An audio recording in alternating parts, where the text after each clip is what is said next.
Pour faire un livre comme ça, je suis pas toute seule.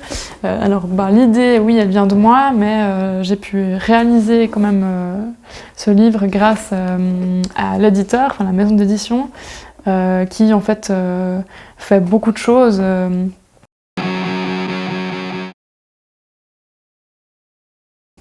Bon, c'est un métier un peu caché, on n'en parle pas beaucoup, mais en gros, l'éditeur il va aiguiller l'auteur sur le nom, sur la forme un peu du livre, la structure éventuellement du livre. En fait, à chaque fois que l'auteur a besoin d'un conseil, il va vraiment aiguiller la personne. Et puis après, il y a quand même eux-mêmes ont des relecteurs, ils ont traduit le livre en allemand, moi j'ai rien eu besoin de faire, ça c'est quand même très pratique. Et après, il y a tout le travail de distribution qui est quand même énorme. Contacter les librairies, livrer les livres, enfin tout ça c'est un énorme travail, et puis heureusement la maison d'édition le fait. Voilà, après j'ai aussi été aidée par une ornithologue, en fait, qui a simplement relu tout ce que j'ai écrit, vu que je suis pas ornithologue et je fais ça comme simple amatrice. Elle a relu quand même tous les textes, elle m'a aussi aidée quand j'avais des questions par rapport à certains oiseaux où je comprenais pas tout ce que je lisais sur les ressources que j'avais. Je disais mais j'ai pas compris la migration, j'ai pas compris ça, est-ce que tu peux m'aider? Et elle m'aidait en fait à répondre à certaines questions, donc c'est bien d'avoir quand même une professionnelle des oiseaux pour être sûre d'avoir un texte juste, simplement. Voilà. Et puis plein de gens qui ont relu, des gens... j'ai une amie rédactrice où je sais que c'est vraiment son métier de relire, même de corriger certaines syntaxes ou de proposer des autres formulations, ça c'est vraiment très précieux. Et puis d'autres personnes, j'ai fait relire à des gens fans d'oiseaux, qui ont déjà aussi une bonne expérience, et des gens qui connaissent rien aux oiseaux. Comme ça, il y a différents publics un peu, un échantillon de différents publics, et puis déjà des premiers retours simplement sur le livre.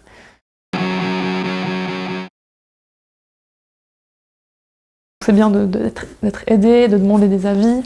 Puis après, il faut aussi, quand on reçoit 50 avis différents, prendre ses propres décisions, faire ses propres choix, et se dire non, en fait c'est mon livre, donc je décide de faire ça comme ça, et puis je prends le risque, entre guillemets, de faire ce choix artistique ou un autre. Donc voilà.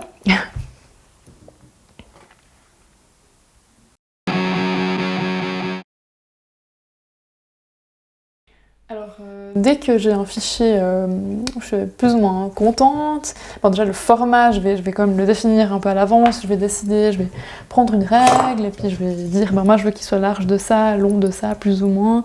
Puis après, il faudra définir le fichier à la bonne taille. Et ensuite, on va discuter avec l'imprimeur, en fait, pour préparer des fichiers conformes pour l'impression.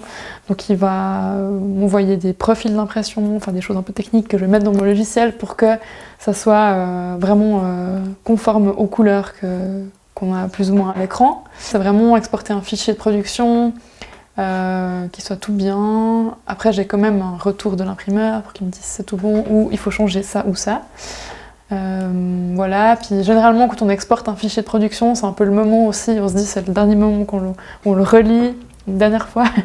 Et puis après, il faut y aller. Après, il ne faut pas se poser trop de questions. Il faut aussi se dire qu'en 200 pages, il y aura toujours peut-être une petite coquille, une petite erreur à quelque part, mais en fait, on ne peut pas tout maîtriser. Donc il y a un moment donné, il faut lâcher et se dire maintenant, on l'a déjà relu, il y a 15 personnes qui l'ont relu, on y va, on lance. Et voilà, après on le reçoit et on est content d'avoir à la maison, enfin. Et puis du coup...